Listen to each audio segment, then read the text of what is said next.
আফগানিস্তানের বিপক্ষে 3-0 ব্যবধানে হোয়াইট ওয়াশ, সেটাও বিদেশের মাটিতে।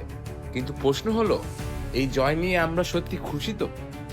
মাঠের ভেতরের চিত্রটা বলছে এখনো বাংলাদেশের টি-20 ব্যাটিং ভয়ানক, অনিশ্চিত, অগোছালো আর নির্ভরযোগ্যতা ঘাটতিতে ভরপুর। এই সিরিজেও বোলাররাই মূল ভরসা ছিলেন। শরীফুল, তানজিম, রিশাদ কিংবা তাসকিন প্রত্যেকে নিজের দায়িত্বটা নিখুঁতভাবে পালন করেছেন। Wicket sharing, bowling rotation, workload management সব ঠিকঠাক চলছে। কিন্তু যতই ব্যাট হাতে নামে দেখা যায় সেই পুরনো গল্প। একটা ভালো ওপেনিং জুটি না পেলে পুরো লাইন আপ ছত্রভঙ্গ হয়ে যায়। টপ অর্ডার ভেঙে গেলে দলের আত্মবিশ্বাস যেন মুহূর্তেই গলে যায়।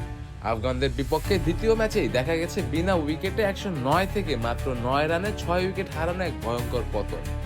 এমন ব্যাটিং কলাপস আধুনিক টি-20 ক্রিকেটে দেখা যায় না। আর এটা কোনো একদিনের ব্যাপারও না, এটা এখন একটা অভ্যাসে পরিণত হয়েছে বাংলাদেশ ক্রিকেট দলের। টিম ম্যানেজমেন্টও যেন এক অদ্ভুত পরীক্ষায় মেতেছে। মিডল অর্ডারে ব্যর্থতা ঢাকতে তারা লোয়ার অর্ডারে ব্যাটার ঠেলে দিচ্ছে, কিন্তু এতে লাভের চেয়ে ক্ষতিই বেশি।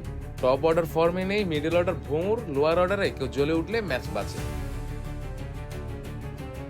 এই অবস্থায় হোয়াইট ওয়াশের পরও দলের ভেতরে সমস্যা ঢাকা পড়ে যাচ্ছে। জয়টা যেন একটা মুখোশের মতো কাজ করছে। পেছনে লুকিয়ে আছে অদক্ষ ব্যাটিং পরিকল্পনা, বারবার পরিবর্তিত ব্যাটিং অর্ডার আর স্পষ্ট স্ট্র্যাটেজির অভাব। প্রশ্ন হলো, বোলিং এ যতই উন্নতি হোক, ব্যাটিং এমন নড়বড়ে থাকলে আসন্ন বিশ্বকাপে কি হবে? আফগানিস্তানের মতো দলের বিপক্ষে জয় পাওয়া ভালো, কিন্তু এই ব্যাটিং দিয়ে ইংল্যান্ড, ভারত বা দক্ষিণ আফ্রিকার বিপক্ষে টিকে থাকা সম্ভব? তাসকিন, শরীফুল্লাহ মাঠে ঘাম জড়াচ্ছেন দলের জয় নিশ্চিত করতে, কিন্তু ব্যাট হাতে এই ছন্ন ছাড়া মানসিকতা না বদলালে সামনে যত জয়ই আসুক, প্রতিটা ম্যাচেই ঝুঁকি থাকবে। বাংলাদেশ এখনো জিতছে বোলিং দিয়ে, ব্যাটিং দিয়ে নয়। আর এই বাস্তবতা যত দ্রুত স্বীকার করে সংশোধন না করা যায়, ততদিন পর্যন্ত হোয়াইট ওয়াশেও থাকবে না নিশ্চিন্তের হাসি, থাকবে শুধু একরাশ অস্বস্তি।